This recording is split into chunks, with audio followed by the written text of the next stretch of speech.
Hello friends, स्वागत है आपका अपना YouTube channel knowledge top king में। देखिए, आज है चाइल्ड हेल्थ नर्सिंग का मास्टर क्लास। यानी सप्ताह भर में हम जितना भी चाइल्ड हेल्थ नर्सिंग का क्लास लिए हैं सभी को मिला करके आज क्रैश कोर्स की तरह होगा। इसमें टोटल 90 प्रश्न होंगे। आप देखिएगा कि आपका कितना आंसर सही हो रहा है। और जो भी हम पढ़ाएंगे इसका शाम में यही मास्टर पीडीएफ का यही क्रैश कोर्स का शाम में 8:30 पे टेलीग्राम में टेस्ट होगा, जिसमें कि टेलीग्राम का आज शॉर्ट वीडियो बना करके हम दिखा दिए हैं कि स्टूडेंट का परफॉर्मेंस आप देख लीजिए, एकदम ज़बरदस्त है। 60 नंबर का हम टेस्ट लिए थे, 60 में 60 है स्टूडेंट, इतना सुंदर परफॉर्मेंस कर रहा है। शॉर्ट वीडियो के रूप में हम बना दिए हैं। और हाँ, आप देखिएगा कितना आपका सही हो रहा है। कमेंट करके हमें ज़रूर बताइए कि मेरा सर इतना क्वेश्चन सही हुआ। और मिस नहीं कीजिएगा आज टेलीग्राम में टेस्ट देने के लिए। चलिए शुरुआत करते हैं। ये होगा क्रैश कोर्स की तरह। यदि आप चाहते हैं इसे डिटेल से पढ़ने के लिए तो हम हर 1 से लेकर के 9 तक हम क्लास करवा दिए हैं। यानी 1 से लेकर के 9 वीडियो हो चुका है, जिसमें एक वीडियो में 10 प्रश्न रहता है, ध्यान रखिएगा। और वह 10 प्रश्न को इस तरह हम समझा दिए हैं ताकि आपके दिमाग में एकदम सीधा याद हो गया होगा। ठीक है, बहुत अच्छा समझा दिया। लेकिन इसमें आपको कम समझाएंगे, क्वेश्चन को खींचेंगे, क्योंकि ये क्रैश कोर्स की तरह है, साप्ताहिक मास्टर पीडीएफ। पहला क्वेश्चन है, जीवित टीका का उदाहरण कौन है? ऑप्शन ए बीसीजी, मीजल्स, हैजा, और डी में है ए और बी दोनों। ठीक है, आप जान रहे हैं तो ठीक है, नहीं जान रहे तो हम आपको बता देते हैं। देखिए, जीवित टीका का उदाहरण है बीसीजी और मीजल्स, यानी ए और बी दोनों। तो ए और बी किस ऑप्शन में दिया हुआ? Option number D is the correct answer. ठीक है, आगे बढ़ते हैं। देखिए, आगे सवाल है, नर्स डैश की निगरानी कर नवजात में ऑक्सीजन की पर्याप्त मूल्यांकन कर सकता है। यानी एक बच्चा है, उस नवजात में कितना ऑक्सीजन प्रतिशत है, पर्याप्त मूल्यांकन यानी उसका सटीक ढंग से मूल्यांकन कैसे कर सकता है? ठीक है, ऑप्शन ए है हाथ व पैर की नीलता, नाड़ी की दर, धमनी, रक्त में गैस स्तर, और गृहित ऑक्सीजन की प्रतिशत। जान रहे हैं तो ठीक है, नहीं तो हम आपको बताते हैं। आपको पता होगा, एक होता है सीरा और एक होता है धमनी। ठीक है, धमनी में सीरा में अशुद्ध रक्त होता है और धमनी में शुद्ध रक्त होता है। शुद्ध रक्त का मतलब समझते हैं, जिसमें ऑक्सीजन युक्त जो रक्त होता है उसे शुद्ध कहते हैं। और जिसमें CO2 रहता है वो अशुद्ध होता है। ठीक है, तो ध्यान रखिएगा। और वैसे भी हम आपको बताते हैं, सीरा क्या करता है, शरीर से हृदय तक ब्लड ले जाता है। सीरा शरीर का अन्य भाग से हृदय तक ले जाता है, जबकि धमनी हृदय से शरीर के अन्य भागों में पहुंचाता है। तो धमनी में शुद्ध रक्त यानी ऑक्सीजन युक्त होता है। तो आप ही सोचिए, गैस की ऑक्सीजन के पर्याप्त मूल्यांकन के लिए किसका कीजिएगा? तो धमनी रक्त में गैस की स्तर, यानी option number C is the correct answer. आगे चलते हैं, नेक्स्ट क्वेश्चन देखते हैं। आगे सवाल है आपका, जन्म के पश्चात 1 वर्ष के दौरान शिशु का सामान्यतः वजन कितना हो जाता है? ऑप्शन ए है स्थिर रहेगा, दुगुना हो जाएगा, तिगुना हो जाएगा, चौगुना हो जाएगा। एकदम 5 सेकंड है आपके सामने, जल्दी से बताइएगा। वैसे हम आपको बता देते हैं, नहीं जान रहे थे हम आपको बताते हैं। देखिए, 1 वर्ष में, देखिए 5 वर्ष में बच्चे का वजन दुगुना होता है। जितना कि जन्म के समय वजन उसका था, तो 5 वर्ष ने 5 महीने में 5 महीने में बच्चे का वजन दुगुना हो जाता है। 1 वर्ष में जो है तिगुना हो जाता है, और 2 वर्ष में 4 गुना हो जाता है बच्चे का। ठीक है, यदि मान लीजिए बच्चे का जन्म के समय 3 kg वजन था जन्म के समय, तो कहेगा 5 वर्ष के 5 मंथ के बाद कितना हो जाएगा? तो 3 में 2 से गुना करें, 3 दूना 6, 5 मंथ के बाद कह देगा कि 1 साल के बाद कितना हो जाएगा, यानी 1 वर्ष में कितना हो जाएगा। यदि जन्म के समय किसी बच्चे का वजन 3 kg है, कह देगा 1 वर्ष के बाद कितना होगा, तो इसमें 3 से गुना कर दीजिए, क्योंकि 1 वर्ष में बच्चे का वजन 3 गुना बढ़ जाता है, 2 वर्ष में 4 गुना बढ़ जाता है। इसका आंसर क्या हो जाएगा? Option number C is the correct answer. आगे बढ़ते हैं, रोक रोक के मन कर। नेक्स्ट आपका सवाल है, एक टोडलर को पॉपकॉर्न व नट्स नहीं देना चाहिए। देखिए, टोडलर किसको कहते हैं ये समझ लीजिए। 12 माह के बच्चा से लेकर के 3 यानी 36 माह तक के बच्चा को टोडलर, यानी 1 वर्ष से लेकर के, ध्यान दीजिएगा, 1 वर्ष से लेकर के 3 वर्ष तक के जो बच्चा होता है उसे क्या कहते हैं? टोडलर कहते हैं। तो वही कहता है टोडलर, यानी बच्चे को पॉपकॉर्न और नट्स नहीं देना चाहिए। क्यों? ऑप्शन ए है, बच्चे की भूख बिगड़ता है, आसानी से अंतःचूषित हो जाता है, बहुत कम भोजन मूल्य रखता है, और दांत में सड़न पैदा करता है। यदि जानते हैं तो ठीक है, नहीं जानते तो हम आपको बताते हैं। इसका आंसर होगा आसानी से अंतःचूषित करता है, यानी वो बच्चा क्या करता है, निगल जाता है। निगलने की वजह से उसको फेफड़े में जो है फंसने का चांस होता है, यानी फेफड़े संबंधी उसको प्रॉब्लम, सांस संबंधी उसको प्रॉब्लम हो सकता है। क्योंकि जो 3 वर्ष का बच्चा होता है, यानी 1 साल से लेकर के 3 वर्ष तक का बच्चा, यानी टोडलर बच्चा, उसे पॉपकॉर्न और नट्स नहीं देना चाहिए, क्योंकि वो जो है ना निगल लेता है। बात समझिएगा, जब निगल लेगा तो फंसने का चांस होगा, सांस में कहीं फंस जाएगा तो फिर प्रॉब्लम हो जाएगा। यानी वो बच्चा आसानी से क्या कर लेता है, अंतः चूषित कर लेता है। आगे बढ़ते हैं। आगे है, इसका आंसर आपको दिख गया लेकिन आप अपने हिसाब से मारिएगा। आगे क्वेश्चन है, पोलियो को टीकों को सामान्यतः सुरक्षित तापमान कितना है? देखिए, सामान्य रूप से यानी पोलियो के टीके को तापमान पर संरक्षित रखना चाहिए, सामान्य रूप से कितना? ऑप्शन है 2 से 8 डिग्री, बी है -2 से लेकर के -8 डिग्री तक, 0 से लेकर 4 डिग्री तक, 0 डिग्री सेल्सियस से नीचे तक। हम आपको बता देते हैं क्योंकि इसका आंसर तो आप वैसे देख लें। देखिए, हॉस्पिटल में जो यूज करते हैं सामान्य रूप से, उसका टेम्परेचर होता है 2 डिग्री से लेकर के 8 डिग्री तक, ठीक है। लेकिन भंडारण यदि कहा जाए लॉन्ग टाइम तक भंडारण के लिए, तब हो जाएगा इसका अलग से आंसर, ठीक है, जो कि हम एक और कवर किए क्वेश्चन, जो कि आपके मारिएगा क्वेश्चन, उसका भी आंसर कवर किए हैं। आगे हम आपको बताएंगे, इसमें आंसर इसलिए नहीं बताएंगे, उसमें फिर आप आंसर मार लीजिएगा, ठीक है। इस तरह क्वेश्चन लिए हैं भंडारण के लिए। देखिए, यही क्वेश्चन सेम लिए हैं कि पोलियो को टीकों के लिए आदर्श स्टोरेज यानी भंडारण के लिए कितना टेम्परेचर चाहिए। 4 ऑप्शन आपके सामने दिया हुआ है, आप रोक करके आंसर काउंट कर लीजिएगा। ऑप्शन ए है -5, -20, -15, -10। हम आपको बता देते हैं भंडारण के लिए -20 डिग्री सेल्सियस की जरूरत नहीं। Option number B is the correct answer. आपको मौका देते हैं कि आप इतना देर में आंसर चूज कर लीजिए रोक करके, ठीक है। आंसर क्या हो जाएगा? Option number B is the correct यानी -20 डिग्री। देखिए, सामान्यतः हॉस्पिटल में यूज करने के लिए 2 डिग्री से 8 डिग्री सेल्सियस तक वो भंडारण होता है, लेकिन लॉन्ग टाइम तक भंडारण के लिए -20 डिग्री सेल्सियस की जरूरत होता है। आगे बढ़ते हैं। देखिए, सेम क्वेश्चन फिर लिए हैं। पोलियो वैक्सीन सबसे अधिक गर्मी के प्रति संवेदनशील होता है, यानी जैसे ही इसको ठंडा से बाहर निकलेगा वो तुरंत खराब होने का चांस रहता है। गर्मी के प्रति अत्यधिक संवेदनशील, मतलब गर्मी के प्रति जो है, जैसे उसको गर्मी पड़ा तुरंत उसको खराब होने, जैसे मछली क्या होता है, जैसे पानी से निकलिएगा अब बाहर आते छटपट होने लगता है, तो उसी तरह होने लगता है, वो जल्दी ही खराब हो जाता है, ठीक है। तो गर्मी के प्रति अत्यधिक संवेदनशील होता है, जिसे भंडारण की आवश्यकता होता है। यहाँ भंडारण की बात कहा गया है। ऑप्शन ए, बी, सी और डी दिया हुआ है। जानते हैं तो ठीक है, नहीं तो बताते हैं। Option number B is the correct answer हो जाएगा, यानी -20 डिग्री सेल्सियस पे। अभी तुरंत आपको बताए थे भंडारण के लिए। नेक्स्ट सवाल है, बच्चे में दस्त का सामान्य कारक क्या है? बच्चे में दस्त का सामान्य कारक क्या है? ऑप्शन ए, बी, सी और डी। 4 ऑप्शन आपके सामने दिया हुआ है। 5 सेकंड भी आपके सामने है, ठीक है। जानते हैं तो ठीक है, नहीं जानते हैं हम आपको बताते हैं। Option number C is the correct answer, यानी रोटा वायरस। यानी बच्चे में दस्त का सामान्य कारक क्या है? तो वो है रोटा वायरस, ठीक है। नेक्स्ट सवाल देखते हैं। नेक्स्ट सवाल है कि ताजा तैयार किए गए ओआरएस, ठीक है, ओआरएस को कितने घंटे के भीतर काम में लेना चाहिए? ओआरएस घोल जो घोलते हैं तो उसके बारे में कहा गया कितने घंटे के भीतर काम में ले लेना चाहिए। 12 घंटा, 36 घंटा, 24 घंटा, 48 घंटा। आपके सामने 5 सेकंड समय है। 1, 2, 3, 4, 5। 5 सेकंड में आप जल्दी से आंसर दे दिए होंगे, ठीक है। और नहीं दिए तो आपको हम बताते हैं। इसका आंसर होगा option number C is the correct answer, यानी 24 घंटा के अंदर में इसको यूज कर लेना है। नेक्स्ट सवाल है, कितनी उम्र के बच्चे का वजन जन्म के वजन का दुगुना हो जाता है? अभी तुरंत हम आपको ऊपर में क्लियर किए थे कि 5 माह का बच्चा यदि हो गया है तो उसका वजन जन्म के समय जितना वजन था, मान लीजिए जन्म लिया 3 केजी का बच्चा, कहेगा 5 महीने में कितना हो जाएगा? तो इसमें 2 से गुना कर दीजिएगा। और 1 वर्ष में कितना हो जाएगा? तो उसमें 3 से गुना कर दीजिए, ठीक है, क्योंकि 1 वर्ष में 3 गुना, 2 वर्ष में कितना होता है? 4 गुना। सेम क्वेश्चन है, ठीक है। तो वही कह रहा है कि दुगुना कितने माह में हो जाएगा? Option number B is the correct, यानी 5 माह में, ठीक है। आगे चलते हैं। आगे आपका सवाल है, बच्चे के आकार एवं ऊतक में वृद्धि क्या कहलाता है? यदि बच्चे का आकार बढ़ रहा है और ऊतक में वृद्धि हो रहा है, यानी सेल डिवीजन हो रहा है, तो उसको हम क्या कहेंगे? देखिए, उसको हम क्या कहेंगे? 4 ऑप्शन आपके सामने दिया हुआ है। 4 ऑप्शन दिया हुआ है, ये जानते हैं तो ठीक है, नहीं तो हम आपको बताते हैं। देखिए, यदि शरीर में आकार और ऊतक में वृद्धि हो रहा है तो उसे हम ग्रोथ कहते हैं, ध्यान दीजिएगा।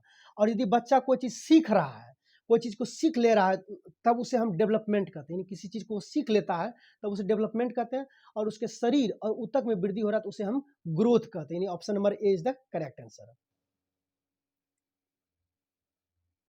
नेक्स्ट सवाल है, जन्म के समय एक सामान्य बच्चे का वजन कितना होता है? ऑप्शन है, देख लीजिए, ए, बी और सी और डी दिया हुआ है, ठीक है। 4 ऑप्शन हम बताए थे पहले भी डिटेल करके। आप यदि देखिए इसमें कौन सा सही हो रहा है, जानते हैं तो ठीक है, नहीं तो हम आपको बताते हैं। देखिए, सामान्यतः बच्चे का वजन 2.5 केजी से लेकर के 3.5 केजी तक होता है। ठीक है, अब 2.5 केजी से यदि 3.5 केजी तक ऑप्शन में नहीं दिया है तो देखना इससे मिलता जुलता कौन सा आंसर हो रहा है। तो हम देख रहे हैं ऑप्शन नंबर बी में 2.5 केजी से लेकर के 3 केजी तक दिया हुआ, तो यही हो जाएगा answer. Option number B is the correct answer. आगे बढ़ते हैं, अब चलते हैं क्लास 2 का हम कवर करते हैं। कहता है बालक में निम्न में से कौन सा फाउंटेन सबसे पहले बंद होता है। ठीक है, सबसे पहले कौन सा बंद होता है, जान रहे हैं तो जरूर बताइएगा। ए बी सी और डी दिया हुआ। देखिए सबसे पहले फाउंटेन जो है, आपको पता होगा कि सिर जो है 6 हड्डी से मिलकर बना होता है, तो 6 फाउंटेन होता है। उसमें से सबसे पहले ऑक्सीपिटल जो सबसे पीछे पाया था, खोपड़ी के पीछे पाया था ऑक्सीपिटल फाउंटेन, तो सबसे पहले ऑक्सीपिटल जो है बंद हो जाता है। ठीक है, आगे बढ़ते हैं। और 6 फाउंटेन में से सबसे आगे में होता है एंटीरियर फाउंटेन और पीछे होता ऑक्सीपिटल, तो सबसे पहले ऑक्सीपिटल बंद होता और सबसे बाद में एंटीरियर फाउंटेन बंद होता है। तो यहाँ सवाल में कह रहा है एंटीरियर फाउंटेन कब बंद हो जाता है। ऑप्शन ए में दिया हुआ ए बी सी और डी, यानी 2 वर्ष से 3 वर्ष, जन्म के समय 2 महीने की उम्र में, 9 माह से लेकर के 18 माह की उम्र में। तो इसका सही आंसर हो जाएगा option number D is the correct answer, यानी एंटीरियर फाउंटेन। देखिए 6 फाउंटेन खोपड़ी में पाया था, 6 हड्डी से मिलकर के मुख्य रूप से बना हुआ खोपड़ी। ठीक है, वैसे कहीं कहीं आपको 8 हड्डी मिलेगा, लेकिन वो 2 अलग अलग जगह हड्डी होता है। ठीक है, लेकिन मुख्य रूप से 6 हड्डी से मिलकर के बना होता। उसी 6 हड्डी के आधार पर 6 फाउंटेन पाया था, जिसमें से एक फाउंटेन पीछे पाया था, सबसे पीछे ऑक्सीपिटल, और सबसे आगे पाया था एंटीरियर। ये दोनों क्वेश्चन पूछता है, तो सबसे आगे जो एंटीरियर फाउंटेन पाया था ये सबसे बाद में बंद होता है और ये सबसे पहले बंद होता है। तो सबसे बाद में कब बंद होता है, तो 9 माह से लेकर के 18 माह, यानी option number D is the correct answer. आगे सवाल है नवजात की सामान्य श्वसन दर कितना होता है।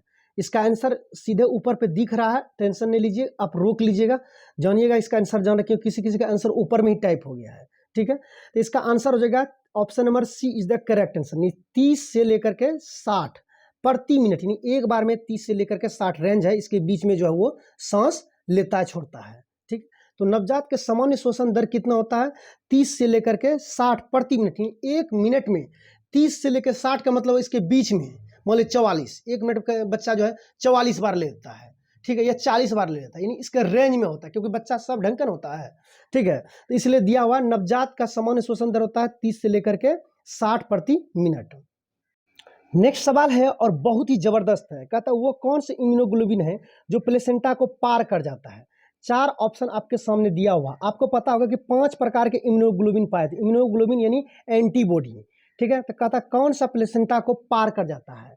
देखिए इसका सटीक आंसर हो जाएगा option number A is the correct answer, यानी जी, यानी इम्यूनोग्लोबिन जी जो है प्लेसेंटा को पार कर जाता है। और ध्यान रखिएगा 5 एंटीबॉडी यानी 5 प्रकार के इम्यूनोग्लोबिन में से सबसे अधिक यही जी वाला पाया जाता है।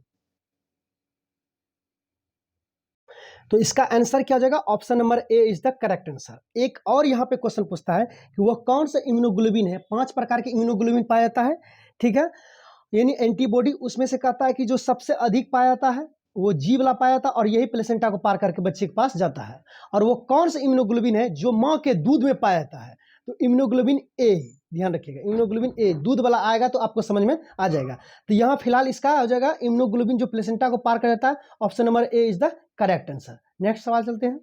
देखिए जस्ट वही सवाल हम लिए हैं, वो इम्यूनोग्लोबिन जो कि ब्रेस्ट मिल्क में पाया जाता है। 4 ऑप्शन आपके सामने दिया हुआ है, देखिए कौन आंसर सही होगा। अभी तुरंत हम आपको ऊपर में बताए थे कि 5 प्रकार के इम्यूनोग्लोबिन में से जो इम्यूनोग्लोबिन जी होता है यह प्लेसेंटा को पार कर जाता है और यही सबसे अधिक पाया भी जाता है। ठीक है, और इम्यूनोग्लोबिन, ध्यान दीजिए इम्यूनोग्लोबिन ए जो होता है यह माँ के दूध में पाया जाता है। तो वही कह रहा है कि इम्यूनोग्लोबिन कौन सा है जो माँ के दूध में पाया जाता है, यानी इम्यूनोग्लोबिन ए, यानी option number B is the correct answer. Next चलते हैं, आगे सवाल है टर्नर सिंड्रोम में गुणसूत्रों की संख्या कितना होता है। टर्नर सिंड्रोम में गुणसूत्रों की संख्या कितना होता है। ए में 45, बी में है 44, सी में है 46 और डी में है 47। ठीक है, यदि जानते हैं तो ठीक है, हम आपको बताते हैं। देखिए टर्नर सिंड्रोम में जो है सामान्यतः गुणसूत्र जो होता है मनुष्य में 46 होता है, ध्यान रखिएगा सामान्यतः गुणसूत्र होता है 46 है। लेकिन टर्नर सिंड्रोम में क्या होता है कि टर्नर सिंड्रोम में एक कम गुणसूत्र पाया जाता है, यानी 45 गुणसूत्र पाया जाता है और जनरली ये महिलाओं में पाया जाता है, ध्यान रखिएगा। और ये याद रखिएगा ये है 46, होना चाहिए 46 है, इससे एक कम होगा तो अलग बीमारी हो जाएगा, एक ज़्यादा हो जाएगा तो अलग बीमारी हो जाएगा। एक कम हुआ यानी 45 हुआ तो टर्नर सिंड्रोम, एक ज़्यादा हो जाएगा यानी 47 होगा तो क्लिनीफेल्टर या फिर डाउन सिंड्रोम हो जाएगा, जिसे ट्राइसोमी 21 भी कहते हैं। आगे बढ़ते हैं। नेक्स्ट सवाल है, एक बच्चे में कार्य करने की तरीका और क्षमता में परिपक्वता का आना क्या है? यानी कोई भी बच्चा जो है उस कार्य को अच्छी तरह से कर लेता है, उसके पास कैपेसिटी है, उसको निर्देश दे दीजिएगा ये काम कर दीजिए तो वो बच्चा कर लेता है। इसका मतलब क्या हुआ? ग्रोथ, डेवलपमेंट, ऑप्शन 4 ऑप्शन दिया हुआ है, ठीक है। 4 ऑप्शन में से देखिए आपका क्या आंसर सही होता है, आपको हम बता देते हैं। इसका सही आंसर हो जाएगा, यदि वो किसी भी काम को सीख ले रहा है आसानी से तो समझ लीजिए वो डेवलपमेंट कर गया है, ठीक है। आगे बढ़ते हैं। आगे आपका सवाल है, निम्न में से कौन सा वैक्सीन IM जाती है, यानी इंट्रामस्कुलर यानी मांस में दी जाती है? ऑप्शन 4 ऑप्शन आपके सामने दिया हुआ है, ठीक है। इसका सही आंसर होगा DPT, ध्यान दीजिएगा DPT। IM वैक्सीन कौन सा है? तो DPT है। नेक्स्ट सवाल देखते हैं। आगे सवाल है, जन्म के समय एक बच्चे की समान लंबाई कितना होता है? 4 ऑप्शन दिया हो A, B, C और D। जान रहे हैं तो जरूर कमेंट कीजिएगा, और नहीं जान रहे तो हम आपको बता दें कि जन्म के समय 47 सेंटीमीटर से लेकर के 53 सेंटीमीटर तक बच्चे की लंबाई सामान्यतः होता है। इसका मतलब क्या हुआ? ये तो 47 होगा, ये तो 48 हो सकता है, या 50 सेंटीमीटर हो सकता है, या 53 सेंटीमीटर हो सकता है। सामान्यतः लंबाई जो है होता है, यानी रेंज दिया इसके बीच में होता है जन्म के समय बच्चे की लंबाई। आगे सवाल जबरदस्त है कि एक बच्चे में अस्थायी दांत का उद्भव कब होता है, यानी एक बच्चे में अस्थायी दांत कब से आना शुरू होता है? 4 ऑप्शन आपके सामने दिया हुआ है, चारों ऑप्शन में से देखिए कौन सा आंसर सही होता है। यदि जानते हैं तो ठीक है, नहीं तो हम आपको बता दें। देखिए एक बच्चे में जो है अस्थायी दांत आने का जो सही सटीक उम्र होता है वो 6 वर्ष होता है, यानी 6 वर्ष से लेकर के 7 वर्ष में जो है बच्चे को अस्थायी दांत आना शुरू हो जाता है। नेक्स्ट सवाल है, एक शिशु में अस्थायी दांत उगने का सही उम्र क्या है? यानी एक बच्चे में अभी तुरंत अस्थायी देखें, अस्थायी उम्र था 6 से लेकर 7 वर्ष। अब यहाँ पूछ रहा है आपको अस्थायी दांत कब आता है? 4 ऑप्शन आपके सामने दिया हुआ है, 6 से 8 माह, 5 से 4 माह, 21 माह से लेकर के जो है 22 माह, और ये यहाँ पे डी होगा, ठीक है, और यहाँ पे सी होगा, ध्यान रखिएगा। तो आप सही कर लीजिएगा, 2 वर्ष से लेकर के 3 वर्ष पे।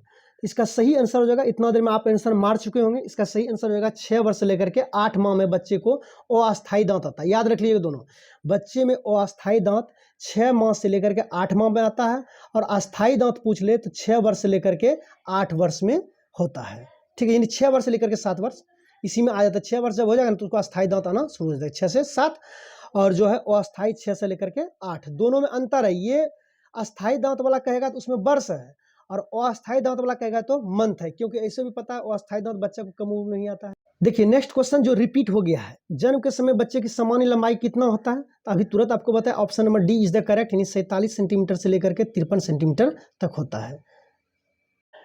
अब हम क्लास नंबर 3 कवर करेंगे, क्लास 1 और 2 कवर कर चुके हैं, अब हम क्लास नंबर 3 कवर करेंगे। नेक्स्ट सवाल है, एक बच्चा जीवाणु जनित, ध्यान दीजिएगा, कंजक्टिवाइटिस से ग्रसित, यानी कंजक्टिवाइटिस जो होता है जीवाणु से होता है, ठीक है, ग्रसित है।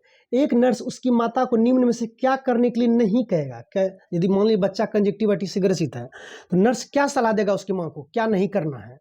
ऑप्शन ए में बार बार हाथ धोना, ये तो कह सकता है कि हाथ क्यों नहीं धोइएगा। ऑप्शन बी में डॉक्टर की सलाह के अनुसार, कंजक्टिवाइटिस आंख में होता है, आंख जो है ना लाल लाल हो जाता है, ठीक है, आंख लाल हो जाता है, डॉक्टर के द्वारा बताए गए अनुसार आंख को धोना, ये तो करेगा ही, जो डॉक्टर बताएगा वो तो करना ही है। ऑप्शन सी में है कि बच्चे की तौलिया एवं वॉश क्लोथ को स्वयं इस्तेमाल करना, ये तो कभी नहीं कहेगा, ये तो हर इंसान मना करेगा कि जो आप यूज करते हैं वो बच्चे के साथ नहीं कीजिएगा यूज, ये तो सब मना करेगा, यानी ये करने के लिए नहीं कहेगा, नर्स कहेगा ये मत कीजिएगा, ठीक है। ऑप्शन नंबर डी में है डॉक्टर के द्वारा बताए गए अनुसार आंख में दवा डालना, ये तो करेगा, जेन्युइन क्वेश्चन है, और ये देख करके ही आप आंसर इसे मार सकते हैं। नेक्स्ट सवाल है कि एक 9 माह का बच्चा क्या कर सकता है? बिना सहारे चल सकता है? बिना सहारा तो खैर ये बात गलत हो जाएगा, 9 महीने का बच्चा बिना सहारे कैसे चलेगा? भाग सकता है? ये तो कहीं हो नहीं होगा, ना चल सकता है ना भाग सकता है, ये तो हो ही नहीं सकता है। सीढ़ी पे चढ़ सकता है, ऑप्शन डी में दिए, ये भी नहीं होगा, सीढ़ी पे चढ़ पाएगा 9 महीने का बच्चा? चढ़िए नहीं पाएगा। सहारे के साथ जो है खड़ा हो सकता है, जैसे देखते हैं ना माँ क्या करता है, दोनों हाथ पकड़ करके धीरे धीरे बच्चा को चलाता है, तो यानी सहारे के साथ बच्चा जो है खड़ा हो सकता है, 9 माह का बच्चा इतनाटा कर सकता है। प्लस 9 माह का बच्चा जो है अंगूठा और तर्जनी के बीच में हल्का हल्का का सामान उठा सकता है वो, ठीक है। आगे बढ़ते हैं। नेक्स्ट आपका एकदम जबरदस्त सवाल है, खसरे के टीके लगाने के कितने दिन के बाद रोग प्रतिरोधक क्षमता पैदा हो जाता है, यानी खसरा का टीका लगा दिए, ठीक है, कितना दिन के बाद खसरा रोग के प्रति शरीर में एंटीबॉडी निर्माण हो जाएगा, यानी रोग प्रतिरोधक क्षमता, यानी उस तरह का खसरा बीमारी आएगा तो बीमारी से वो लड़ जाएगा शरीर में, ठीक है। तो तुरंत टीकाकरण के दूसरे दिन, टीकाकरण के 11वें 12वें दिन, टीकाकरण के 1 महीने बाद। देखिए इसका सही आंसर हो जाएगा option number C is the correct answer. यानी खसरा का टीका लग गया है तो आपके शरीर में रोग प्रतिरोधक क्षमता, यानी बाहर से रोग ना आए उससे लड़ने के लिए आर्मी तैयार हो जाएगा 11वां दिन से लेके 12वां दिन में। Option number C is the correct answer. Next सवाल चलते हैं। नेक्स्ट सवाल है कि एक नवजात को जन्म के कितने दिन के बाद जो है स्नान करना चाहिए, कितने समय बाद है, ठीक है। एक नवजात शिशु को कितने समय बाद स्नान करना चाहिए? ऑप्शन ए है 24 घंटा, 2 घंटा, 1 घंटा, 48 घंटा। यदि जान रहे हैं तो बताइएगा जरूर, नहीं जान रहे तो हम आपको बताते हैं। WHO के अनुसार, ध्यान दीजिएगा, WHO के अनुसार बच्चे को हाइपोथर्मिया से बचने के लिए, यानी बच्चे का हाइपोथर्मिया का मतलब शरीर में टेम्परेचर कम हो जाना, उससे बचने के लिए WHO बताया है कि 24 घंटे के बाद से 48 घंटे के बीच में आप बच्चे को स्नान कर सकते हैं। 24 घंटे से पहले बच्चे को स्नान नहीं कराइएगा, नहीं तो बच्चे का शरीर का टेम्परेचर कम हो जाएगा, और टेम्परेचर कम होगा तो वो हाइपोथर्मिया का शिकार हो सकता है। तो एक नवजात शिशु को सही समय है बच्चे को स्नान करने का 24 घंटे, यानी 24 घंटा के बाद उसे स्नान करा सकते हैं, ठीक है। WHO के अनुसार जो है उसका रेंज है 24 घंटा से लेकर 48 घंटा। नेक्स्ट सवाल है, बच्चे में प्रोटीन ऊर्जा कुपोषण का प्रथम सूचक है। देखिए यदि क्वालिटी थोड़ा सा गड़बड़ाएगा तो आप जो है मोबाइल में क्वालिटी बढ़ा लीजिएगा, ठीक है, 360 कर लीजिएगा तो आपको सही से दिखेगा। किसी किसी मोबाइल में 144 रहता है इसलिए नहीं दिखता है, 360 कर लीजिएगा, इन क्वालिटी बढ़ा लीजिएगा तब आपको सही से दिखेगा। कहता है बच्चे में प्रोटीन ऊर्जा कुपोषण का प्रथम सूचक है। प्रोटीन ऊर्जा कुपोषण का मतलब हो गया उसके शरीर में प्रोटीन की कमी है, ठीक है। प्रोटीन करता क्या है, शरीर में ग्रोथ करता है, शरीर का डेवलप करता है, आप पहले भी देख चुके हैं, ठीक है। तो चलते हैं, पहला ऑप्शन है उम्र के हिसाब, 4 ऑप्शन आपके सामने दिया हुआ, जानते हैं तो कमेंट कर लीजिएगा। उम्र के हिसाब से अनुमानित वजन की तुलना में अधिक वजन होना, ठीक है। देखिए प्रथम सूचक क्या कह रहा है, सुन लीजिए, प्रथम सूचक उसका क्या है, यानी कमी की वजह से। तो क्या लगता है, उम्र के हिसाब से अनुमानित वजन की तुलना में अधिक वजन, किसी व्यक्ति का अधिक वजन हो रहा है, जितना वजन होना चाहिए उससे ज़्यादा अधिक वजन हो रहा है, तो इसका मतलब क्या समझ रहे, उसका शरीर डेवलप कर रहा है, उसको प्रोटीन की कमी है ही नहीं, तो पहला तो ऑप्शन होगा ही नहीं, ठीक है। वजन ज़्यादा हो जाएगा, किसी के व्यक्ति कहिएगा कि हम खा ही नहीं रहे, विश्वास होगा, शरीर में प्रोटीन ले ही नहीं रहे, विश्वास होगा नहीं। यहाँ प्रोटीन की कमी के कारण, प्रोटीन कमी के कारण ही शरीर आपका डेवलप करता है, बड़े होते हैं, ग्रोथ करता है। नहीं देखते हैं किसी किसी शरीर को एकदम बच्चा की तरह का ढुटरा रंग रहेगा, बढ़वे नहीं कर रहा है, थोड़ा खान पान भी उसको चाहिए तब तो शरीर डेवलप करेगा, प्रोटीन चाहिए। कमजोर एवं आलसी, देखिए कमजोर और आलसी का एक दूसरा भी कारण होता है, ये कारण नहीं होता कि प्रोटीन की कमी है तो उसके वजह से कमजोर है। कहता व्यक्ति की देखिए खाली सुबह सुबह उठेगा और भरपेट खा लेगा फिर सूत जाएगा, शरीर में आलस्य आलस्या नाम शरीरस्थो महान रिपु, पता है ना, शरीर का सबसे बड़ा शत्रु आलस्य होता है, संस्कृत के एक श्लोक में पढ़े होंगे। तो आलस्य आने का ये जरूरी नहीं कि प्रोटीन की कमी है तो उसके वजह से आलस्य होगा, ये प्रथम सूचक नहीं है, ठीक है। आगे है उम्र के हिसाब से अनुमानित वजन की तुलना में कम होना, यानी उम्र के हिसाब से जितना वजन बच्चे में होना चाहिए उतना वजन नहीं हो रहा है, इसका मतलब उसको सही से खान पान नहीं मिल रहा है, यानी प्रोटीन उसको नहीं मिल रहा, यही आंसर सही होगा, यानी option number C is the correct answer, एकदम पकड़ लिए। भूख की कमी होना, देखिए भूख की कमी का और दूसरा रीजन होता है, ये रीजन नहीं होता है, ठीक है। तो इसका प्रथम सूचक जो, अब देखिए, अब यदि मान ली कि उम्र के हिसाब से अनुमानित वजन कम हो गया, बीमार पड़ गया, तब तो भूख की कमी होबे करेगा, लेकिन प्रोटीन की कमी आपको है, पहला इसका क्या सूचक होगा, तो फर्स्ट सूचक ये है कि उम्र के हिसाब से जितना शरीर में वजन होना चाहिए उतना वजन नहीं है। आगे आपका सवाल है बीसीजी का पूरा नाम क्या है, ठीक है। 4 ऑप्शन आपके सामने दिया हुआ है, यदि जानते हैं तो ठीक है, नहीं जानते तो हम आपको बता देते हैं। देखिए इसका सही आंसर होगा option number C is the correct answer, bacillus Calmette Guerin. देखिए बेसिलस मतलब होता है जीवाणु, ध्यान रखिएगा, बेसिलस मतलब क्या होता है, जीवाणु। कामेट का मतलब होता है, दो वैज्ञानिक का नाम है, कामेट और ग्यूरिन ने बीसीजी टीका का निर्माण में अपना सहयोग दिया था, इसलिए ये 2 वैज्ञानिक का पीछे में नाम रखा हुआ है, ठीक है। यानी ये जीवाणु, जिस जीवाणु के कारण टीबी होता है, आपको पता होगा कि टीबी में ही बीसीजी टीका लगाया जाता है, तो जिस जीवाणु के कारण टीबी होता है उस जीवाणु को मारने के लिए, उस जीवाणु के प्रति उल्टा, यानी उस जीवाणु को मर जाए उसके लिए दवाई जो विकसित किया था, ये किया था कालमेट और ग्यूरिन ने किया था, ठीक है। तो 2 वैज्ञानिक का नाम पीछे रखा हुआ, कालमेट और ग्यूरिन। अब बेसिलस का मतलब क्या होता है, जीवाणु। आगे बढ़ते हैं, आगे है, निम्न में से कौन सा मानव शरीर में प्रमुख इम्यूनोग्लोबिन नहीं है। ठीक है, आपको बताते 5 प्रकार की इम्यूनोग्लोबिन है। 5 प्रकार की इम्यूनोग्लोबिन में से जो इम्यूनोग्लोबिन सी है ये नहीं पाया जाता है। बात समझ लीजिए, 5 प्रकार की इम्यूनोग्लोबिन में से जो इम्यूनोग्लोबिन सी दिया हुआ है ये नहीं पाया जाता है, एकदम ध्यान रख लीजिएगा। ठीक है, आगे बढ़ते हैं। आगे देखिए, हम सवाल पढ़ते हैं कि पेंटावेलेंट वैक्सीन का एक कंबाइंड वैक्सीन है, यानी इसमें बहुत चीज़ों को मिला हुआ, बहुत सारा रोगों के लिए जो है मिला करके देता है। ये कंबाइंड वैक्सीन है जिसका कि 3 डोज पड़ता है। निम्नलिखित में से किस रोग के लिए बचाव के लिए दिया जाता है। यानी पेंटावेलेंट वैक्सीन जो एक कंबाइंड वैक्सीन है किस रोग के बचाव के लिए दिया जाता है। ऑप्शन ए में डिप्थीरिया, कुकुर खांसी, टिटनस, हेपेटाइटिस बी, और ऑप्शन नंबर डी ई में है उपयुक्त सभी। इसका हम सही आंसर बता देते हैं आपको, ये सही हो जाएगा। पेंटावालेंट जो वैक्सीन दिया था कमेंट वैक्सीन है, डिप्थीरिया रोग के लिए दिया था, कुकुर खांसी के लिए, टिटनस के लिए और हेपेटाइटिस बी, यानी इन सभी रोगों के रोकथाम के लिए दिया जाता है। यानी इसका answer option number E is the correct answer. आगे है, पेंटावेलेंट के कुल कितने डोज लगाई जाती है। अभी तुरंत आपको बताए हैं, 4 ऑप्शन आपके सामने दिया हुआ। तो पेंटावेलेंट के टोटल 3 डोज लगाए जाते हैं। नेक्स्ट आपका सवाल है कि पेंटावेलेंट का प्रथम टीकाकरण कब लगाया जाता है, यानी फर्स्ट डोज कब लगाया जाता है। 4 ऑप्शन आपके सामने दिया हुआ है, जानते हैं तो ठीक है, नहीं तो हम आपको बता दें कि फर्स्ट डोज जो है 6 सप्ताह पर लगाया जाता है, एकदम याद रख लीजिएगा। पेंटावेलेंट के 3 डोज लगते हैं, 3 डोज में से पहला डोज 6 सप्ताह पर लगाया जाता है। अब हम कवर करेंगे क्लास नंबर 4, ध्यान रखिएगा, अब कवर करने वाले हम क्लास नंबर 4। पहला सवाल है, जन्म के 24 घंटे के भीतर मिकोनियम के निष्कासन में असफलता किसका सूचक है। मिकोनियम का मतलब जो पहला पोटी करता बच्चा, यानी जन्म यानी डिलीवरी हो गया, डिलीवरी के बाद जो पहला बच्चा जो है पोटी करता है वो मिकोनियम कहलाता है। तो वही कहता है मिकोनियम दिन नहीं निकला तो कौन सा बीमारी उसका सूचक है। देखिए 24 घंटे के भीतर जो है मिकोनियम निष्कासन असफल, मतलब वो नहीं निकला, तो कौन सा बीमारी को सूचक है, नहीं निकल रहा, इसका मतलब कौन सा बीमारी इसको हो सकता है। 4 ऑप्शन आपके सामने दिया हुआ है, और यदि नहीं जानते तो आपको बता, हर्षप्रूंग रोग, यानी option number C is the correct. ये बड़ी आंत में पाया जाता है, जहाँ पे तंत्रिका कोशिका नहीं पाया जाता वहीं पे ये बीमारी पाया जाता है, बड़ी आंत में। आगे सवाल है, बच्चे में कैंसर का सामान्य रूप क्या है। ठीक है, ये 4 ऑप्शन आपके सामने दिया हुआ है। बच्चे में सामान्य कैंसर का रूप होता है, option number C is the correct answer, यानी ल्यूकोमिया, जिसे रक्त कैंसर कहते हैं। तो बच्चे में कैंसर का सामान्य रूप क्या नाम है, ल्यूकोमिया, यानी रक्त कैंसर। आगे सवाल है, डैश को कम करने के लिए अस्पताल में भर्ती अभिभावक बच्चे के साथ रुकने के लिए प्रेरित करना चाहिए। यानी मान लीजिए बच्चा अस्पताल में भर्ती है, ठीक है, तो डॉक्टर कहता है कि आप भी रुकिए बच्चे के साथ, क्यों कहता है। 4 ऑप्शन आपके सामने दिया हुआ है, यदि जानते हैं तो ठीक है, नहीं तो आपको हम बताते हैं। Option number B is the correct answer होगा, यानी विरह चिंता, यानी उससे चिंता होने लगता है, माँ से उसको चिंता सताने लगता है कि माँ मेरी चली जाएगी। ठीक है, तो वो चिंता ना सताए इसलिए माँ को भी कहता है कि आप हॉस्पिटल में बच्चे के साथ रहिए। ठीक है, तो वही कहता है किसको कम करने के लिए जो है अभिभावक को सलाह दे सकता है कि आप अस्पताल में ही ठहरिए। विरह चिंता यानी बच्चे को कोई तरह की चिंता ना हो इसलिए।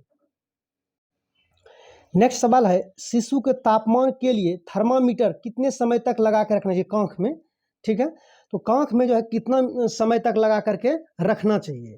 तो इसका सही आंसर हो जाएगा, चूंकि बहुत इजी क्वेश्चन है, एक दिन और आपको क्लियर किए थे, इसका सही आंसर होगा 3 मिनट तक उसके कांख में रखना चाहिए। आगे सवाल है, समय पूर्व प्रसव, यानी जितना समय पे डिलीवरी होना चाहिए उससे पहले यदि डिलीवरी हो गया, यानी इस तरह के सवाल में। ठीक है, तो अवस्था में कौन सी औषधि नवजात शिशु के लिए लाभदायक होता है। यानी जितना टाइम है प्रसव का, डिलीवरी का टाइम है, उससे पहले ही यदि डिलीवरी हो गया तो वो कौन सा जो है औषधि दिया जाए जिससे कि बच्चे को फायदा हो जाए। तो ये दिया था ऑप्शन नंबर सी, इन्हें डेक्सामीथासोन। अक्सर यदि 28 सप्ताह से पहले डिलीवरी हो गया है उस कंडीशन में डेक्सामीथासोन दिया था, जो कि बच्चे के लिए फायदेमंद होता है। आगे सवाल है, किस उम्र के बच्चे का आकार एडल्ट के सिर के आकार का 90% होता है। 4 ऑप्शन आपके सामने दिया हुआ है, इसका सही जवाब हो जाएगा option number A is the correct, यानी 2 वर्ष के बच्चे का आकार जो है एडल्ट के सिर के बराबर, यानी एडल्ट के सिर के 90। आगे सवाल है, चावल के पानी के जैसा दस्त को विशिष्ट लक्षण किसका, यानी चावल का जो पानी होता है उसके जैसा यदि बच्चे को बार बार उल्टी यानी दस्त आ रहा है तो समझ लीजिए वो किसका सूचक है, वो सूचक है हाइजा का, यानी option number A is the correct answer.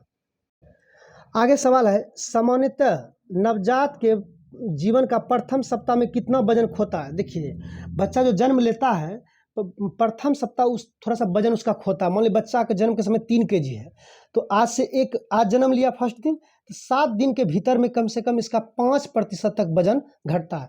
फिर जा करके 1 सप्ताह के बाद सामान्य होना शुरू हो जाता है।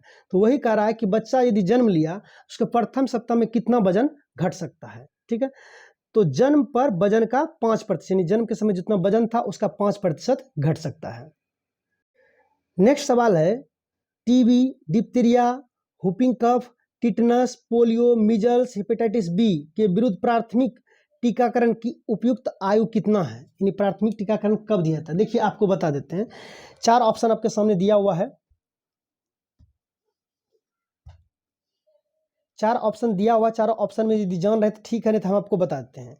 ये सभी टीका को प्राथमिक टीकाकरण कहते हैं, और प्राथमिक टीकाकरण जो है 1 वर्ष के अंदर में पूरा कर लेना होता है, ठीक है। तो बताइए इस सब के लिए सही एज क्या हो जाएगा? Option number C is the correct answer. ये एक जन्म से 1 वर्ष में जो है ये 5 टीका जो है लगा दिया जाता है। नेक्स्ट सवाल है, आयु के जिस एज पर विटामिन ए की खुराक दी जाती है वो कौन सा एज है जिसमें विटामिन ए की खुराक दी जाती है? तो आयु के 9 मंथ पर, यानी 9 मंथ यदि हो गया तो उस बच्चे को विटामिन ए की खुराक दे दी जाती है। Option number B is the correct answer. अब हम चलेंगे क्लास नंबर 5, ठीक है। क्लास नंबर 5 का फर्स्ट क्वेश्चन है थंब सकिंग। ध्यान दीजिएगा, थंब सकिंग यानी अंगूठा चूसने के लिए यदि कोई बच्चा अंगूठा चूस रहा है, ध्यान दीजिएगा, यदि कोई बच्चा अंगूठा चूस रहा है तो उसके लिए कौन सा थेरेपी जो है ठीक ठाक है, यानी कौन सा थेरेपी के द्वारा इसको अंगूठा चूसना बंद करवा सकते हैं? 4 ऑप्शन आपके सामने दिया हुआ है, यदि जानते हैं तो ठीक है, नहीं तो आपको हम बताते हैं। एवर्जन थेरेपी मतलब होता है मनोवैज्ञानिक तरीका से यदि कोई बच्चा बार बार अंगूठा चूस रहा है, देखते हैं बचपन में बहुत सारा बच्चा चूसते रहता है, उसको कैसे आप छुड़ा सकते हैं? तो उसे एवर्जन थेरेपी यानी मनोवैज्ञानिक तरीका से, मनोवैज्ञानिक तरीका से मतलब क्या हुआ कि जैसे बच्चा जो है उसको क्या कीजिए कि जब वो चूसता है तो उसको हाथ में खिलौना दे दीजिए, या फिर उसे हमेशा जो है मान लीजिए कि कहीं चूसने लगता है तो वहाँ पे उसको ताली बजवाइए। मतलब उसको माइंड रूप से जो है उसको हमेशा डिस्टर्ब करते हैं ताकि उसका हाथ हमेशा डिस्टर्ब रहे माइंड रूप से, ठीक है। हमेशा जैसे खिलौना दीजिएगा तो हमेशा खेलते रहेगा, तो चूसने की उसको आदत रहेगा ही नहीं। और शाम में आप जब आए तो उसे मोटिवेट कीजिए, देखिए आपने आज उंगली मुंह में नहीं लिए, उसके लिए कुछ दीजिए, उसको खाने पीने के लिए कुछ गिफ्ट टाइप का दीजिए। इससे बच्चा जो है जल्दी मोटिवेट होते, नहीं माइंडली रूप से वो जल्दी से ठीक हो जाता है और अंगूठा चूसना बंद कर देता है। तो थंब सेकिंग के लिए यानी अंगूठा चूसने के लिए कौन सा थेरेपी होता है? एवर्जन थेरेपी यानी मनोवैज्ञानिक तरीके से। Option number B is the correct answer. आगे बढ़ते हैं। आगे कहता है कि निम्न में से कौन सा लो बर्थ वेट का क्राइटेरिया है? ये लो बर्थ वेट का क्राइटेरिया क्या है? तो आपको बताएं, सामान्यतः बच्चे 2.5 केजी से लेकर के 3.5 केजी तक जन्म लेता है बच्चे। भारत में जो जन्म लेता है उसका वजन 2.5 केजी से 3.5 केजी तक। अब 2.5 केजी से यदि नीचे हो गया, समझिए वो लो बर्थ में चला जाएगा, लो बर्थ वेट में चला जाएगा, ठीक है। तो इसका आंसर क्या जाएगा? Option number B is the correct answer, यानी 2.5 केजी से कम बच्चा। आगे चलते हैं। आगे सवाल है, निम्न में से कौन सी स्थिति में टिटेनी यानी टेटनस रोग, जिसे धनुष्टंकार रोग भी कहते हैं? 4 ऑप्शन आपके सामने दिया हुआ है, तो इसका सही जवाब हो जाएगा option number A is the correct answer, यानी हाइपोकैल्सीमिया। हाइपोकैल्सीमिया, एक होता है हाइपर मतलब अधिक होता है, यहाँ हाइपो का मतलब होता है कम, यानी कैल्शियम की कमी के कारण जो है टिटेनी यानी टेटनस रोग होने की संभावना है। आगे बढ़ते हैं। आगे कहता है कि निम्न में से कौन सा फैक्टर बच्चे के विकास को प्रत्यक्ष रूप से प्रभावित करता है?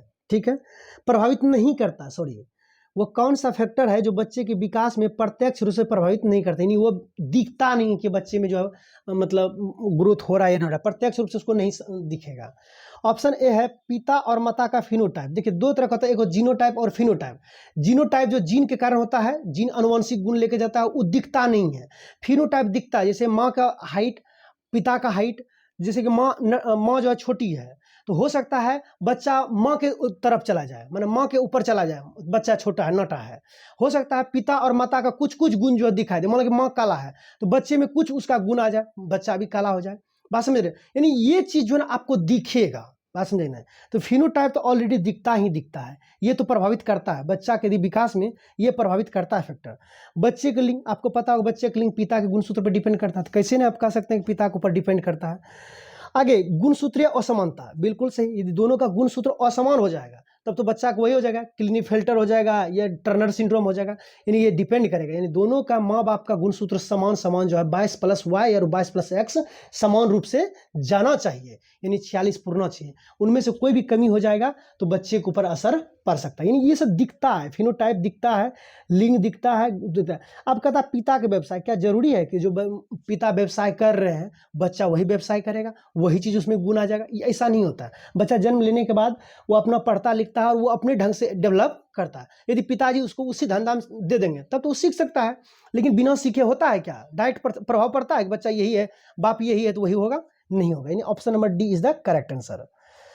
आगे चलते हैं।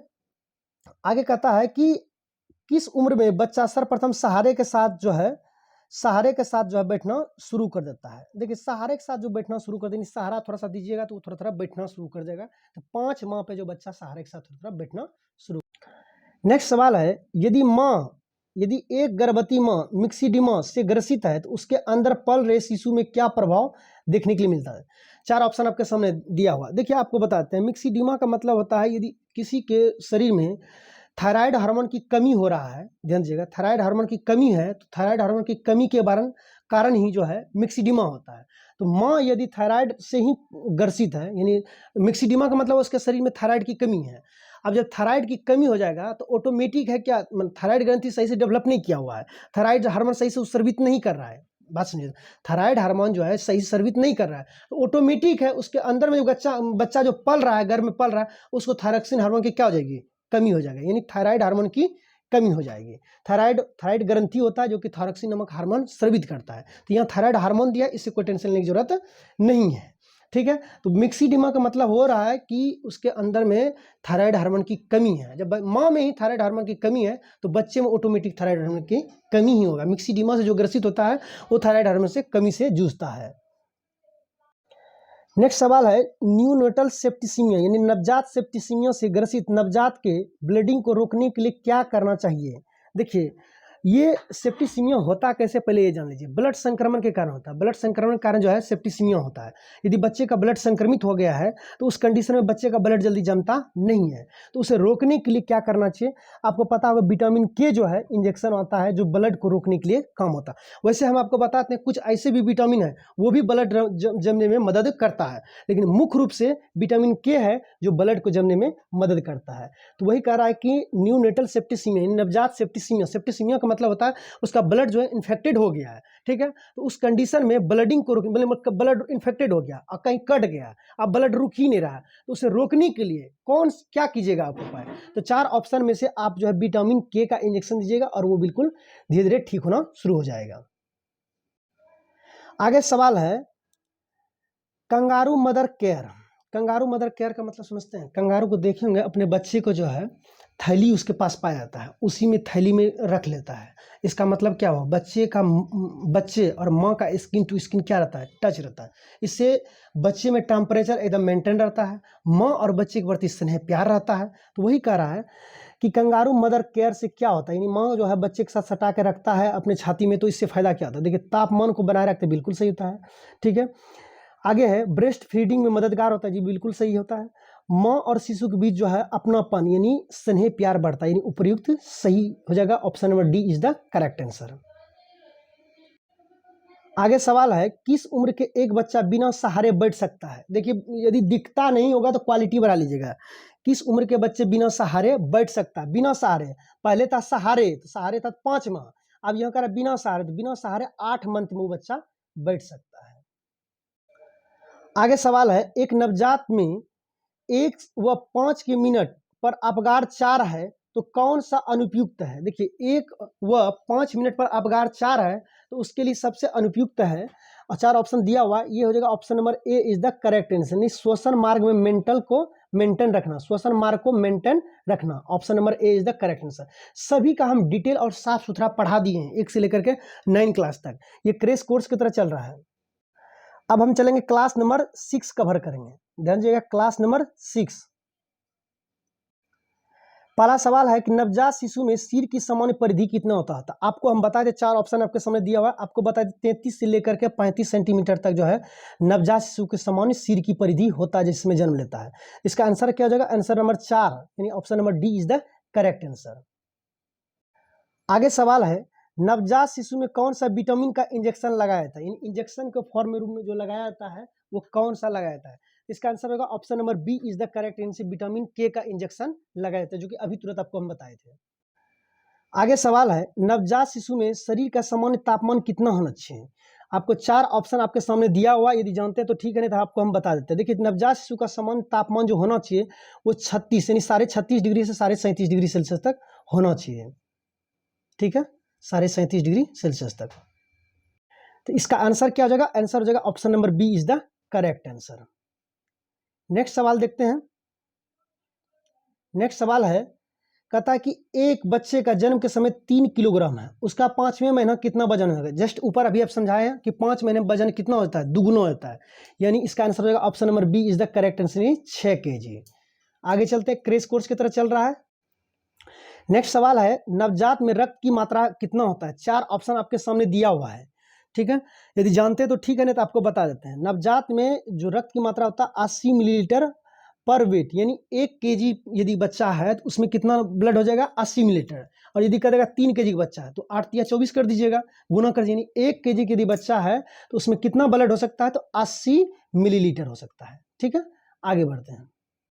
नेक्स्ट सवाल है, नवजात की सामान्य हीमोग्लोबिन का स्तर क्या? आज बताइएगा आपका ऑडियो क्वालिटी कैसा था। ठीक है, आज ऑडियो क्वालिटी बताइए कैसा, क्योंकि रोक रोक करके हम बनाए हैं ताकि ऑडियो क्वालिटी ठीक जाए।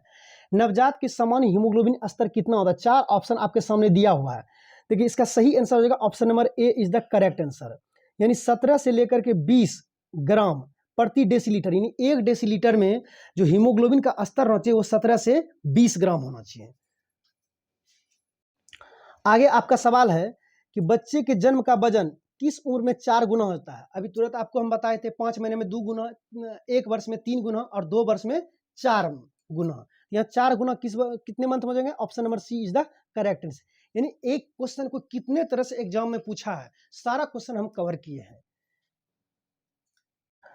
आगे सवाल है, बच्चे में कौन सी उम्र में दौड़ लगाने शुरू कर देता है? 4 ऑप्शन आपके सामने दिया हुआ है, यदि नहीं जानते हैं तो हम आपको बता देते हैं। देखिए, बच्चे जो है 18 मंथ से लेकर के 24 मंथ में जो है दौड़ लगाना शुरू कर देता है, और 18 मंथ से ही पोटी कराने का भी ट्रेनिंग दे देना चाहिए, बच्चा अपने से पोटी करने के लिए जाना शुरू कर देना चाहिए। ठीक है, दोनों क्वेश्चन आप कवर कर लीजिएगा। आगे कह रहा है कि जन्म के समय छाती की परिधि कितना होता है? तो जन्म के समय छाती की परिधि जो होता है वो 30 सेंटीमीटर से लेकर के 32 सेंटीमीटर तक होता है। यही यहाँ पे देखने लायक है कि जन्म के समय सिर की परिधि ज़्यादा होता है और छाती की परिधि कम होता है, जबकि 2 वर्ष आसपास होने लगता है या फिर 2 वर्ष के बाद देखिएगा छाती का परिधि बढ़ जाता है और सिर का परिधि घटता नहीं है, मतलब स्थिर होने लगता है, वो ज़्यादा नहीं बढ़ता है। छाती के परिधि दिक्कत है कि कब दुगुना थी, कब उसका ज़्यादा होने लगता है, तो 2 वर्ष जब हो जाता है बच्चा, उस समय जो उसका छाती की परिधि सिर की परिधि से बढ़ने लगता है। 6 माह से लेकर के 2 वर्ष के बीच में छाती की परिधि और सिर की परिधि लगभग एक समान होता है। तो option number B is the correct, यानी जन्म के समय छाती की परिधि कितना होता है? 32 सेंटीमीटर, 30 से लेकर के 32 सेंटीमीटर तक। नेक्स्ट सवाल है, सामान्यतः कौन सी उम्र में बच्चे के दांत निकलना शुरू हो जाता है? अभी तुरंत आपको बताया तो ऊपर में कि अस्थायी दांत जो है 6 से लेकर के 8 मंथ में निकलता है। आखिर अस्थायी दांत में निकलता है तो वो दांत ही निकल आएगा? तो जीवन में 2 बार दांत आता है, ये ध्यान रखिएगा। ठीक है, तो सामान्यतः कौन सी उम्र में जो है अस्थायी दांत निकलना शुरू होता है? तो 6 से लेकर के 8 मंथ में। आगे बढ़ते हैं। अब हम क्लास नंबर 7 कवर करेंगे, क्रेश कोर्स की तरह चल रहा है।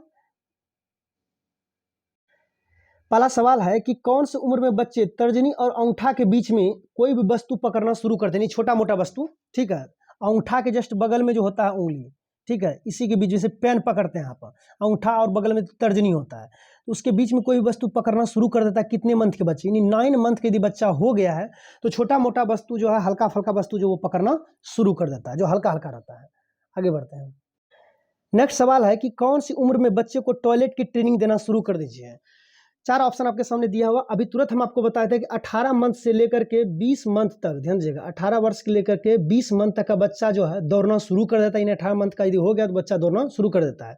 ठीक है, तो उसके बाद 18 मंथ में ही टॉयलेट ट्रेनिंग भी देना शुरू कर देना चाहिए। ठीक है, तो इसका आंसर क्या हो जाएगा? Option number C is the correct answer, यानी 18 मंथ हो गया तो उसके बाद आप इसको टॉयलेट ट्रेनिंग देना शुरू कर दीजिए। ठीक है, आगे बढ़ते हैं।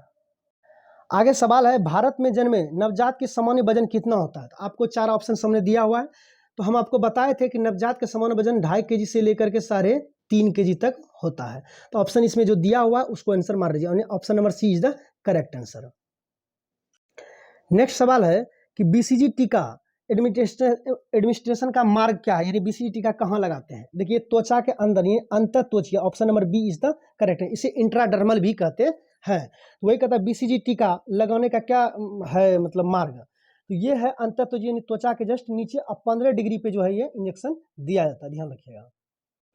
आगे कहता है नवजात शिशु में मुंह और नाक के चूसन के समय किस अंग का चूसन सबसे पहले करना चाहिए? यानी बच्चा जन्म ले लिया तो आप देखिएगा नाक या मुंह में श्लेष्मा भरा हुआ रहता है, तो उसको पहले किसको साफ करना चाहिए? तो सबसे पहले मुंह को साफ करना चाहिए, ठीक है, उसके बाद नाक का हो। आगे सवाल है, डीपीटी का बूस्टर डोज दी जाती है, 4 ऑप्शन आपके सामने है। तो डीपीटी का जो बूस्टर डोज दिया जाता है वो 16 माह से लेकर के 24 मंथ में, 16 माह से लेकर के 24 मंथ में जो बूस्टर डोज दिया जाता है, option number C is the correct answer. आगे सवाल है, बीसीजी वैक्सीन लगाने का मार्ग है, अभी तुरंत बताए थे ऊपर में, अंतःत्वचीय या त्वचा के नीचे, ठीक है, या फिर intradermal, option number C is the correct answer हो जाएगा। आगे सवाल है, जन्म के समय बीसीजी का टीका कितना खुराक दिया था? बीसीजी जो टीका दिया था खुराक वो 0.05 ml दिया जाता है, option number A is the correct answer. आगे सवाल है, भारत में कब शुरू हुआ सार्वभौमिक टीकाकरण कार्यक्रम? 4 ऑप्शन आपके सामने दिया हुआ है। भारत में सार्वभौमिक टीकाकरण का शुरुआत जो है ये 1985 में शुरुआत हुआ है, यानी option number A is the correct answer. आगे सवाल है कि टीटी की वैक्सीन की खुराक गर्भावस्था में कब दी जाती है? देखिए टीटी का जो वैक्सीन का खुराक दिया जाता है, यदि पता चल जाए कि वो गर्भ में है यानी प्रेग्नेंट हो गई है, या जैसे ही क्लियर हो जाता है कि वो जो है माँ प्रेग्नेंट हो गई है, तो उसी समय जो है वैक्सीन दे देना चाहिए, यानी ऑप्शन नंबर बी, गर्भावस्था की पहली पहचान, जैसे पहचान हो गया कि नहीं प्रेग्नेंट है, ठीक है, जैसे देखिए ये लेडीज प्रेग्नेंट है, तुरंत उसको जो है दे देना चाहिए टीटी का वैक्सीन। अब क्लास नंबर 8 हम लोग कवर करेंगे, टोटल 90 प्रश्न है, देखिए कितना सही आपका होता है। फर्स्ट सवाल है, ट्राइसोमी 21 का अन्य नाम क्या है? तो आपको हम बताए थे ट्राइसोमी 21 का नाम जो है अन्य नाम डाउन सिंड्रोम होता है। ट्राइसोमी 21 में जो है 47 गुणसूत्र रहता है, और उसमें से जो है जो 21वां जोड़ा होता है उसी में एक एक्स्ट्रा कॉपी होता है, सामान्यतः 2-2 होता है, लेकिन 21वां नंबर में 3 हो जाता है, यानी एक एक्स्ट्रा कॉपी हो जाता है, इसलिए डाउन सिंड्रोम का अलग नाम ट्राइसोमी 21 रखा गया है। नेक्स्ट सवाल है, स्तनपान कराने वाली माता के आहार में क्या बढ़ाने के लिए नर्स कह सकता है? आपको पता होगा कि जो स्तनपान कराती है माता, उसे कहा जाता है कि आप जो है स्तनपान जब कराती है उस समय 500 अतिरिक्त कैलोरी की जरूरत होता है, ठीक है, तो वही कह रहा स्तनपान कराने वाली महिला को क्या महत्व पे जोर दे सकती है नर्स? तो उसे कैलोरी बढ़ाने के लिए कह सकता है कि कैलोरी को थोड़ा सा बढ़ाइए। आगे है, शिशु में डीपीटी टीका लगाने का सही अनुशोचक स्थल क्या है, यानी कहाँ पे डीपीटी टीका लगाया जाता है? तो ग्लूटियल यानी जंग के पास जो मांस पाया जाता है वहां पे जो है डीपीटी टीका लगाया जाता है। आगे सवाल है, अपगार स्कोर में कौन सा जैविक चिन्ह नहीं पाया जाता? देखिए अपगार स्कोर जो जन्म के बाद जो है काउंट किया जाता है, उसका श्वसन दर क्या है, उसका रंग क्या है, उसका तापमान क्या है, ठीक है, वही अपगार चिन्ह होता है। तो अपगार में जो है रंग, श्वसन दर और हृदय दर ज्ञात किया जाता है, लेकिन तापमान नहीं ज्ञात किया जाता, यानी ऑप्शन नंबर डी इसका आंसर हो जाएगा सही। आगे बढ़ते हैं। नेक्स्ट सवाल है, निम्न में से कौन सा बीमारी ड्रॉपलेट इन्फेक्शन के द्वारा नहीं फैलता? ड्रॉपलेट मतलब होता है जैसे कि नाक से खांसा, छीका, तो उससे बूंद कुछ निकलता है, उस बूंद के माध्यम से बैक्टीरिया दूसरे में प्रवेश कर जाता है, तो कौन सा नहीं होता है? देखिए खसरा तो होता है, डिप्थीरिया होता है, चिकन पॉक्स होता है, लेकिन हेपेटाइटिस बी नहीं होता है, क्योंकि ये यकृत को प्रभावित करता है, option number B is the correct answer. आगे सवाल है, क्वाशियोकर से ग्रसित बच्चे में कौन सा मानसिक परिवर्तन नहीं देखने के लिए मिलता है? क्वाशियोकर रोग तब होता है जब उसके शरीर में प्रोटीन की कमी होता है। प्रोटीन की कमी का मतलब समझ लीजिए कोई शरीर उसका सही से डेवलप नहीं होता है, तो वो जब बच्चा देखिए अब जब खान पान सही से नहीं मिलेगा तो ऑटोमेटिक बच्चा चिड़चिड़ापन रहेगा, उदास रहेगा, सुस्त रहेगा, क्या अति सक्रिय रहेगा? सक्रिय मतलब फुर्तीला रहेगा? नहीं रहेगा। Option number C is the correct answer. आगे सवाल है, विटामिन डी की कमी से बच्चे में कौन सा रोग होता है? देखिए विटामिन डी की कमी हो जाएगा तो शरीर जो है लचर पचर होने लगता है, हड्डी में जान नहीं रहता, हड्डी जो है ना मतलब जैसे लचकता है ना वैसे लचकने लगेगा, कमजोर हो जाता है हड्डी। यदि विटामिन डी की कमी बच्चा में है तो समझ लीजिए रिकेटस बीमारी होगा, और जवान में विटामिन डी की कमी है तो ऑस्टियोमलेशिया रोग, ये ऑस्टियोमलेशिया या ऑस्टियोपोरोसिस रोग इसका कहते हैं। तो यहाँ कह रहा बच्चे में विटामिन डी की कमी है तो बताइए कौन सा रोग होगा? Option number A is the correct answer, यानी रिकेटस रोग होगा। देखिए कि दिखने में कोई दिक्कत होता होगा तो हमें कमेंट जरूर कीजिएगा। नेक्स्ट सवाल है, एक बच्चे में आमाशय का वॉल्यूम कितना होता है? तो इसका सही आंसर हो जाएगा option number C is the correct answer, यानी वजन का 3%। आगे चलते हैं।